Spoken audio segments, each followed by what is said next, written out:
నమస్తే, welcome to Tejaswi media. ఈ రోజు షేక్పేటలో నడుస్తున్న road show, KTR road show పైన మాట్లాడడానికి మనకు బీజేవైఎం వైస్ ప్రెసిడెంట్ మహేష్ గారు ఉన్నారు. మాట్లాడి తెలుసుకుందాం అసలు అన్న ఎలా స్పందిస్తారు. అన్న నమస్తే.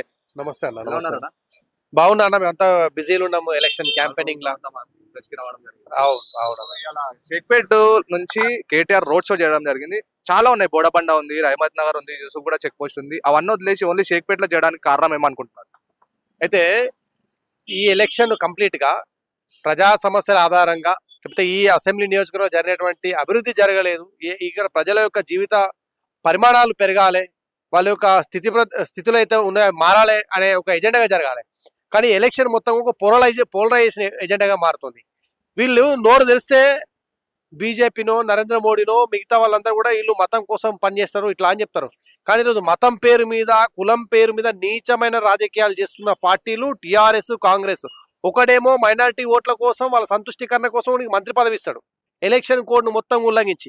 ఇంకోటి ఏం చేస్తారంటే, నేను మసీదులు కట్టియను, గుళ్ళు కట్టియను, నేను సెక్యులర్ అని చెప్పుకుంటూనే మరి ఆయన కూడా వీళ్ళ కోసమే పనిచేస్తాడు. షేక్పేటలో ఎక్కడ ప్రచారం చేస్తున్నా, ఆయన చేసిన రోడ్ షో ఏరియాలో చేస్తుండు. ఆయన చేసిన షేక్పేటలో కూడా ఆయన చేస్తున్న ఏరియా ఏదంటే కంప్లీట్ గా ఒక వర్గం సంబంధించిన ప్రజలను వాళ్ళ ఓట్ల కోసమే పనిచేస్తారు తప్ప ఇక్కడ నియోజకవర్గ ప్రజలు ఒకటే అనే భావము, అభివృద్ధి అందరికి సమానంగా జరగాలనే భావాన్ని వీళ్ళు మర్చిపోయారు. నరేంద్ర మోదీ గారు ఉన్నారు, ఏదైతే గత సుమారుగా రెండేళ్లుగా అందరికి ఉచితంగా రేషన్ ఇస్తున్నారు. ఇందులో కులం లేదు, మతం లేదు, ఎవరు లేరు. అర్హులైన వాళ్ళందరికీ ఉచితంగా ఇస్తున్నారు. ట్రిపుల్ తలాక్ తీసేసిండు. అంటే 370 ఆర్టికల్ కావచ్చు. ఇట్లా చెప్పుకుంటూ వస్తే ప్రతి విషయంలో కూడా ఏదో నిజంగా సెక్యులర్ మేమేనా బాబు, మీరు కాదు, మీరు ఏదో నమ్మించి గొంతు కోసేటోళ్ళు. ఈరోజు ఆయన చేసిన పాదయాత్ర కూడా, ఆయన చేసినటువంటి రోడ్ షో కూడా గంతే ఉందన్న. గతంలో 12 ఏళ్ళు గతంలో కూడా ఇక్కడ చనిపోయినటువంటి మాజీ ఎమ్మెల్యే గారు టీడీపీలో గెలిచిండు. ఆ తర్వాత నీ టీఆర్ఎస్ లోకి వచ్చి 10 ఏళ్ళు నీతో ఉన్నాడు. అంటే మొత్తం 12 ఏళ్ళ ఆయన అధికారంలో ఈ నియోజకవర్గంలో చేసిన అభివృద్ధి ఏంది అనేది ప్రజలు క్వశ్చన్ చేస్తున్నారు. దానికి ఆన్సర్లు చెప్పలేక 10 ఏళ్ళు ఈ రాష్ట్రాన్ని దోచుకున్నట్టు ఎవరు? మీరే టీఆర్ఎస్ వాళ్ళే. ఈరోజు మేకవన్న పులిలాగా వచ్చేసి మేము అమాయకులం, మేము ఏం చేయలేదు, కాంగ్రెస్ దోచుకుంటుంది గత 2 ఏళ్ళు ఏం చేయలేదు అని చెప్పేసి మీరు చెప్తారు. వాళ్ళు మీరు ఒకే తాను ముక్కలు, రెండు కూడా ఒకే రకమైన రాజకీయం చేస్తున్నారు. రాష్ట్రాన్ని దాచుకున్నారు, ప్రజలను పీడించారు, పాలించారు, అంతే తప్ప మీరు చేసింది ఏం లేదు. మీరు స్కీముల పేరు మీద స్కాములు చేసిర్రు. కాళేశ్వరం పేరు మీద కావచ్చు, మూసీ పేరు మీద ఈయన హడావిడి చేస్తుండ్రు, హైడ్రా పేరు మీద ఈయన హడావిడి చేస్తా ఉన్నారు, కాళేశ్వరం పేరు మీద మీరు కరప్షన్ చేసిర్రు. అంటే రాష్ట్రంలో ఈ రెండు పార్టీలు కూడా ఒకటే కాబట్టి ప్రజలంతా కూడా ఒక అవేర్నెస్కి వచ్చారు. బీజేపీకి ఒక అవకాశం ఇద్దాం అనే భావంలో ఉన్నది. ఎక్కడైతే వీక్ ఉన్నా అక్కడ ప్రచారం. షేక్పేటలో ఈరోజు బీజేపీకి సంబంధించిన ఒక బంపర్ మెజార్టీ అక్కడ రాబోతుంది. ఆ బూత్లలో, అన్ని బూత్లలో ఈరోజు అన్ని శక్తి కేంద్రాలు మజబూత్గా ఉన్నాయి. డెఫినెట్లీ ఆడ బీజేపీకి అత్యధిక ఓట్లు వస్తున్నాయని తెలుసుకొని అక్కడ పోయి ఈరోజు డ్రామాలు చేసేయడానికే ఈరోజు తెరపం కోసం పోతుండ్రు రామారావు గారు. కానీ 10 ఏళ్ళు మీరు చేసినటువంటి దాన్ని ప్రజలు మర్చిపోలేదు. మీరు గాయాలు చేసిరు, ఒక్కొక్కటి పొడిచి చంపినటువంటి గాయాలు చేసిరు. ఈ యొక్క జూబ్లీహిల్స్ అసెంబ్లీ నియోజకవర్గంలో ఈరోజు స్లమ్ సిటీగా ఉన్నటువంటి ఏరియాలో నువ్వు అసలు డెవలప్ చేయలేదు. ఏం చేసారు? రహమత్ నగర్లో మొన్న వర్షం పడితే మీకు ప్రకృతి కూడా మీకు సహకరిస్తారు. వర్షం పడితే చిత్తడైపోయినాయి నేలలన్నీ కూడా, రోడ్ల మీద నీళ్లు నిలబడ్డాయి. అంటే మీరు చేసిన అభివృద్ధి కనీసం డ్రైనేజీ క్లియరెన్స్ చేయలేదు. మీరు ఏం చేసిర్రు? ఈరోజు వితౌట్ పర్మిషన్స్ కన్స్ట్రక్షన్ చేసిర్రు. ఇప్పుడు 6 ఫ్లోర్లు 7 ఫ్లోర్లు పర్మిషన్ చేసిర్రు. చేసిన వాళ్ళంతా ఎవరు? పేదోళ్ళ కాదు, కిరాయిల పేరు ఈరోజు వాళ్ళు వెయిట్ ఇస్తున్నటువంటి మీ గుండాలు వాళ్ళంతా కూడా, మీ బినామీలు వాళ్ళంతా ఈరోజు జరుగుతున్నది. సో ఇక్కడ ఉన్నది అభివృద్ధి. రహమత్ నగర్ కావచ్చు, షేక్పేట కావచ్చు, నువ్వు ఏ ఏరియాలో చూసినా నీ గేటెడ్ కమ్యూనిటీ గిట్ట పక్కకు పోతే షేర్లింగంపల్లి ఎంత దూరం, కూతవేడి దూరం ఉంటుంది అన్న. ఆడ ఎందుకు నీకు మంచి బ్యూటిఫికేషన్ ఉంది, ఎక్కడ ఎందుకు లేదు? ఈ ప్రజలను ఎందుకు నువ్వు విస్మరించినావు? మరి ఇక్కడ ఎవరున్నారు? కార్మిక నగరం పేరులోనే కార్మిక నగరం, సినీ లేబర్, వాళ్ళ పరిస్థితి లేదు. రహమత్ నగర్ ఆటో డ్రైవర్ ఉన్నారు, వాళ్ళ కోసం నువ్వు చేసింది ఏంది? నీ పీరియడ్ ఓలా ఊబర్ ఇక్కడ ఇంట్రడ్యూస్ అయింది. మరి ఆ రోజు ఓలా ఊబర్ లో కూడా ఆటో డ్రైవర్స్ కు నువ్వు గిగ్ వర్కర్స్ ఏదైతున్నారో, స్విగ్గీ, జొమాటో, మిగతా జెప్టో లాంటి పనిచేసే గిగ్ వర్కర్ల కోసం నువ్వు ఎలక్షన్ల ముందు మీటింగ్ పెట్టావు కదా కేటీఆర్ గారు. ఏం చేసినావు? Nothing. That is a very big zero. So TRS కావచ్చు, కాంగ్రెస్ కావచ్చు, they did nothing for the gig workers. So ఒక్క ఛాన్స్ మీరు బీజేపీకి ఇవ్వండి. నరేంద్ర మోడీ గారు గిగ్ వర్కర్లు ఎవరైతే ఉన్నారో ఈరోజు ఊబర్ లాంటివి, తర్వాత ఓలా లాంటి వాళ్ళు అధికంగా కమిషన్ వసూలు చేసి డ్రైవర్లకు ఇవ్వట్లేదు అని చెప్పేసి ఒక గవర్నమెంట్ యాప్ తీసుకురాబోతుంది ప్రభుత్వం. దాంట్లో డ్రైవర్స్ అందరికి కూడా ఈరోజు ఒక వితౌట్ జీరో కమిషన్ తో ఒక ప్లాట్ఫామ్ కల్పించబోతాం. That is our vision for the people. Poorest of the poor first serve అనేది, దట్ ఈస్ అవర్ మోటో. మీరు ఏంది ఒక బ్యూటిఫుల్ భాష మాట్లాడేసి వీడు చేస్తలేడు వాడు చేస్తలే అని చెప్పేసి ఏదో సోకాల్డ్ సెక్యులర్ వర్డ్స్ మాట్లాడేసి ఓట్లు తీసుకోవాల్సిన. సో మాకంటే గొప్ప సెక్యులర్లు, మాకంటే ప్రజల కోసం పనిచేసేటోళ్ళు, మా నరేంద్ర మోడీ ప్రభుత్వం కంటే ఆ చిట్ట చివరి వ్యక్తి కోసం పనిచేసేటోళ్ళు ఏ ప్రభుత్వం గతంలో లేకుండే భవిష్యత్తులో రాదు నాకు తెలిసి. నరేంద్ర మోదీ గారు మాత్రమే సబ్కే సాత్ సబ్కా వికాస్ పేరు మీద ఈరోజు పనిచేస్తున్నారు. ఆత్మ నిర్భర్ భారత్ పేరు మీద ఈరోజు అగ్రగామి నిలబడతా ఉన్నారు. మహిళలను కోటీశ్వరి చేస్తా నినాదం నువ్వు పెట్టు తప్ప విధానం నీది లేదు. మా విధానం ఉంది. మేము ఈరోజు స్టార్టప్ ఇండియా పేరు మీద ఈరోజు లక్షల కొద్ది యూనికార్న్స్ అంటే 100 కోట్లు టర్న్ ఓవర్ చేసిన యూనికార్న్స్ డెవలప్ చేసింది నరేంద్ర మోడీ ప్రభుత్వం. స్వదేశీ ఎస్ స్వదేశీ అనే కొత్త నినాదం పేరు మీద కూడా స్వదేశీ అనే కొత్త నినాదం పేరు మీద ఇక్కడ ప్రజలందరినీ కూడా యంగ్స్టర్స్ నుంచి మొదలు పెడితే ఇన్నోవేటివ్ ఐడియాస్ ఉన్న ప్రతి ఒక్కరిని కూడా ఇంక్లూడ్ చేసుకుంటే ఈరోజు వాళ్ళందరూ అభివృద్ధి చేసే దిశగా రోజ్గార్ జాబ్ సీకర్ కాదు జాబ్ గివర్ గా మార్చే ప్రయత్నం భారతీయ జనతా పార్టీ చేస్తుంది నరేంద్ర మోడీ గారి నేతృత్వంలో. అదే స్కీమ్స్ అవి అన్ని కూడా ఈరోజు జూబ్లీహిల్స్ లో రావాలంటే ఈరోజు లంకల్ దీపక్ అన్న గారు గెలవాల్సిందే. ఇది ఒక్కసారి మీరు అవకాశం ఇస్తే ఈ జూబ్లీ ఎలక్షన్స్ కేవలం ఈ నియోజకవర్గానికి సంబంధించినవి కాదన్న, రాష్ట్ర భవిష్యత్తు. కాంగ్రెస్ ఓడిపోతే డెఫినెట్లీ ప్రజలందరూ కూడా కాంగ్రెస్ వ్యతిరేకంగా ఉన్న మెసేజ్ పాస్ చేసినట్టు అవుతుంది. టీఆర్ఎస్ ఓడిపోతే 10 ఏళ్ళు అవినీతి చేసిర్రు, లిక్కర్ స్కామ్ నుంచి మొదలు పెడితే దోచుకున్నారు. కాబట్టి దోచుకున్న మేము దగ్గర రానియము. తెలంగాణ అమరవీరులను మోసం చేసిర్రు వీళ్ళంతా. తెలంగాణ ఆశయాలు నీళ్లు నిధులు నియామకాలను తూట్ల పోల్చిన మరోసారి బొందబెట్టినట్టయితే తెలంగాణ ఆశయాలకు పనిచేస్తున్న బీజేపీకి ఓటేసి బీజేపీని గెలిపించినట్టయితే రానున్నటువంటి 2028-29 రానున్నటువంటి తెలంగాణ భవిష్యత్తుకు రెఫరెండం ఈరోజు జూబ్లీహిల్స్ ప్రజలు నిర్ణయిస్తారు. కాబట్టి దయచేసి ఒక్కసారి అవకాశం భారతీయ జనతా పార్టీకి అండి. మీరు అనుకోకండి ఈ ఒక్క సీటు గెలిస్తే వీళ్ళు చేసేది ఏంటి అని చెప్పి. ఈ ఒక్క సీటు కారణంగా మేము చాలా మార్పులు తీసుకురాగలుగుతాం. కాబట్టి ఈ ఒక్క సీటు బీజేపీకి ఇవ్వండి అని చెప్పేసి మేము యొక్క జూబ్లీహిల్స్ ప్రజలు మేము వేడుకుంటా ఉన్నాం. అంటే చూసుకున్నట్టయితే అన్న ఇప్పుడు పెద్దమ్మ గుడి విషయంలో మనకు 100 గజాలు ఇవ్వమంటే ఇవ్వలేదు. నిన్న యూసుఫ్గూడలో రేవంత్ రెడ్డి గారు సభ పెట్టుకొని 3 నుంచి 4 ఎకరాల జాగా చూడండి ఇక్కడ శని కార్మికులకి ఇంటిగ్రేటెడ్ స్కూల్ కట్టిస్తానని హామీ ఇవ్వడం జరిగింది. ముస్లింలకు వచ్చేసి అయితే ఆల్రెడీ 2500 గజాలు ఎర్రగడ్డలో గ్రేవేట్కి ఇచ్చింది.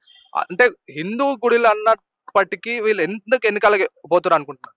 అంటే కాంగ్రెస్ కావచ్చు బీఆర్ఎస్ కావచ్చు దేర్ నేమ్ ఆఫ్ సెక్యులరిజం అంటే ఓన్లీ ఒక ముస్లింలకు మాత్రమే కేటాయించడం, ముస్లిం వాళ్ళకి అప్లిమెంట్ చేయడం.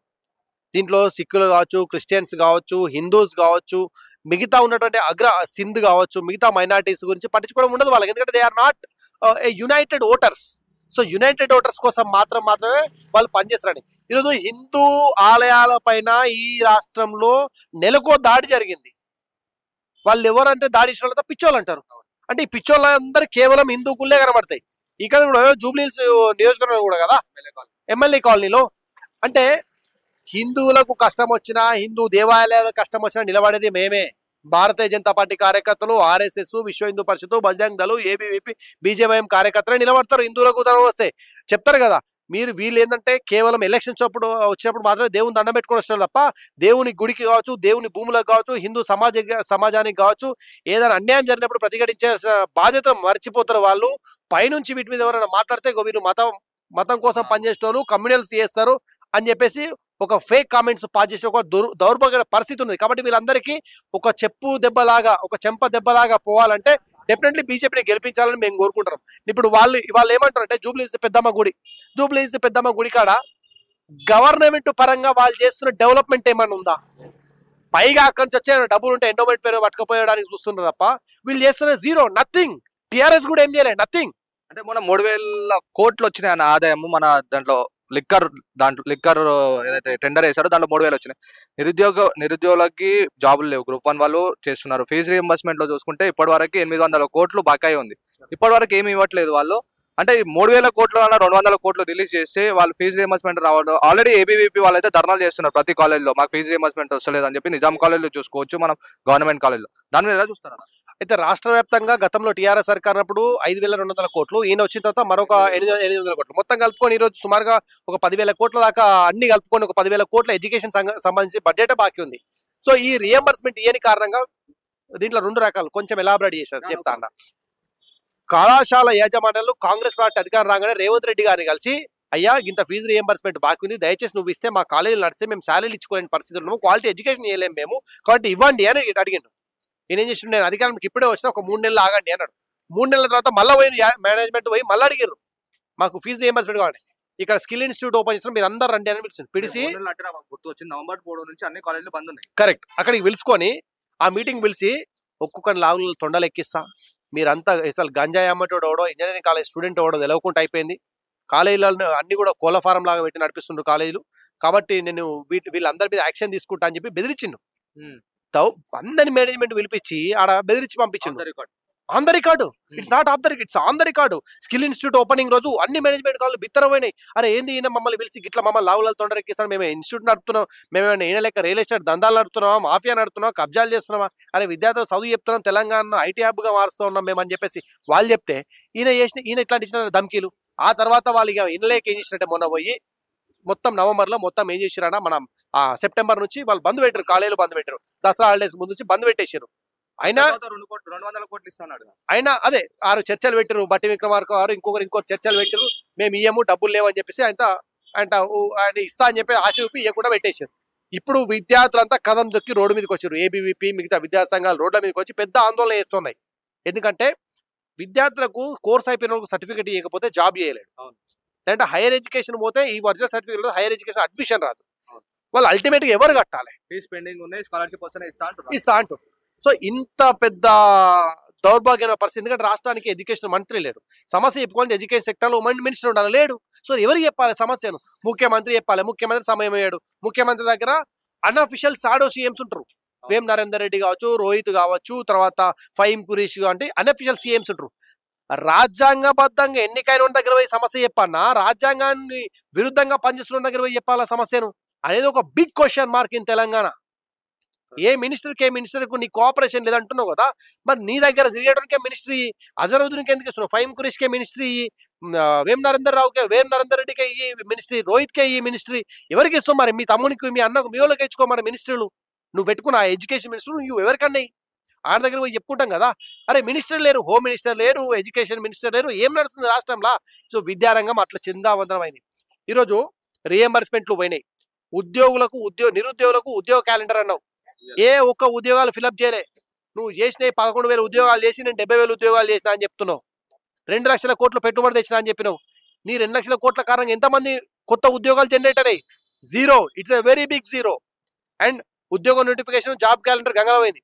తర్వాత ప్రతి ఒక్కరికి కూడా యువ కిరణాల పేరు మీద నేను 5 లక్షల రూపాయలు ఇస్తా అని చెప్పిస్తున్నావు, ఇల్లు కట్టుకున్న వాళ్ళకి ఇందిరమ్మ పేరు మీద యూత్ కి ఇస్తా అని చెప్పినావు, ఎందుకు చిన్న చిన్న ఇండస్ట్రీస్ బిజినెస్ పెట్టుకోవడానికి స్టార్ట్అప్స్ కోసం 5 లక్షల రూపాయలు పెట్టుకోరని చెప్పేసి ఒక్కరికి రూపాయి ఇయ్యలే, ఏ విద్యార్థికి ఇయ్యలే, అన్ని మీ సేవలో 70 రూపాయలు 100 రూపాయలు పెట్టి అప్లై చేసుకున్నారు, అవో నీకు బడ్జెట్ అయింది తప్ప ఎవరికి రూపాయి ఇయ్యలే. 2 BHK అప్లై చేసుకున్న వాళ్ళకి రాలేవని అదే అంటున్నా, ఇందిరమ్మ పేరు మీద నువ్వు చెప్పినావు అన్న, నువ్వే చెప్పినావు ఇందిరమ్మ పేరు మీద ఇన్లే అని, రాష్ట్రంలో ప్రతి నియోజకవర్గం 3,000 ఇళ్ళు అని చెప్పినావు, ఒక్క ఇంటికి ఇటుక పెట్టింది లేదు, పెట్టిన ఇస్తాం 1,00,000 రూపాయలు అని చెప్పేసి పాప అందరూ పేదలు అప్పు తీసుకొచ్చుకొని పునాదులు తీసుకుని పెట్టినావు, 1,00,000 రూపాయలు రాలే, 5 లక్షల రూపాయలు 5 దఫాలు ఇస్తున్నావు, 5 లక్షలతో బాత్రూమ్ కట్టడానికి అయితే లేవా, ఇల్లు ఇస్తావా అన్న, 5 లక్షల రూపాయలు బాత్రూమ్ కట్టుకుంటే 5 లక్షలు అయితే లేవు, ఇల్లు కట్టినా కదా నువ్వు పెట్టాలి, సులభ కాంప్లెక్స్ పెట్టాలి కదా, ఓ 12-13 గాజులు అంటే ఒక 50 ఫీట్లు అయితే 20 ఫీట్లు అయితే లోతు తీయాలి కదా, 20 ఫీట్ల లోతు తీయడానికి ఎంత ఖర్చు అవుతుంది, 30,000 రూపాయలు అవుతుంది, దానికి ఒక సండాస్ కట్టడానికి 50 లక్షల రూపాయలు 2 లక్షలు అవుతున్నాయి, ఎట్లయితుంది నీకు, 5 లక్షలు ఇల్లు కట్టుకోమని చెప్తున్నావు, 7 నువ్వని చెప్తున్నావు రేవంత్ రెడ్డి గారు.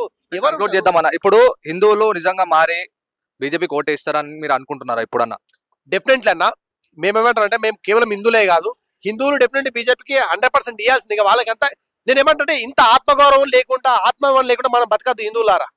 రాష్ట్రంలో కాంగ్రెస్ పార్టీ వచ్చినప్పటి నుంచి మజ్లీస్ గుండాలు చేస్తున్న దాడులు మీరు అందరు చూస్తా ఉన్నారు, ఏదో కాంగ్రెస్ పార్టీ మీద షెయి గుర్తు మీద నవీన్ యాదవ్ పోటీ చేస్తున్నాడు, మజ్లీస్ అటాచ్ లో పోటీ చేస్తున్నాడు, డెఫినెట్లీ. కాబట్టి నేనేమన్నా హిందువులు ఏకీకృతం కావాల్సిన అవసరం ఉంది, హిందూ శక్తి ఏకీకృతం అయితేనే మనకి ఇంకా పుట్టగతులు ఉంటాయి తప్ప కాషాయ ఇట్లా చేతికి దారం కట్టుకొని కూడా ఆ ఓల్డ్ సిటీ ఏరియాలో తిరగలేని పరిస్థితి మనది, ఓల్డ్ సిటీ ఏరియాలో కనీసం బొట్టు పెట్టుకొని తిరగలేని పరిస్థితి. మన ఆత్మగౌరవం మనం ఏకీకృతం చేసుకుందాం, బీజేపీకి ఓటేద్దాం ఇక్కడ. 1 2 నిరుద్యోగులకు ఉద్యోగాలు ఇవ్వకుండా మోసం చేసిండు, ఉద్యోగులకు పిఏలు సరెండర్స్ ఇవ్వకుండా మోసం చేసిండు, రిటైర్ అయిన వాళ్ళకు రిటైర్మెంట్ బెనిఫిట్ ఇవ్వకుండా మోసం చేసిండు. ఈ ప్రభుత్వం సబ్బండ వర్ణాలను సబ్బండ వర్గాలను మోసం చేసింది. కాబట్టి ఈ మోసానికి గుణపాఠం చెప్పాలంటే బీజేపీకి ఓటేయాలి, గతంలో చేసిన ద్రోహానికి గుణపాఠం చెప్పాలంటే బీజేపీకి ఓటేయాలి, ఈ యొక్క జూబ్లీ హిల్స్ నియోజకవర్గాన్ని అభివృద్ధి చేసుకోవాలంటే బీజేపీకి ఓటేయాలి, రాష్ట్రంలో ఒక ప్రత్యామ్నాయ శక్తిని నిలబెట్టాలంటే బీజేపీకి ఓటేయాలి, రాష్ట్రంలో రాజ్యాంగ రాజ్యాంగబద్ధ పాలన రావాలంటే బీజేపీకి ఓటేయాలి. ఈ రాష్ట్రంలో హిందువులు ధైర్యంగా ఉండాలి అంటే బీజేపీకి ఓటేయాలి. మన పండుగలు పబ్బాలు అన్ని కూడా సుభిక్షంగా జరగాలంటే బీజేపీకి ఓటేయాలని చెప్పేసి నేను కోరుకుంటున్నా. ధన్యవాదాలు. థ్యాంక్ యూ అన్న.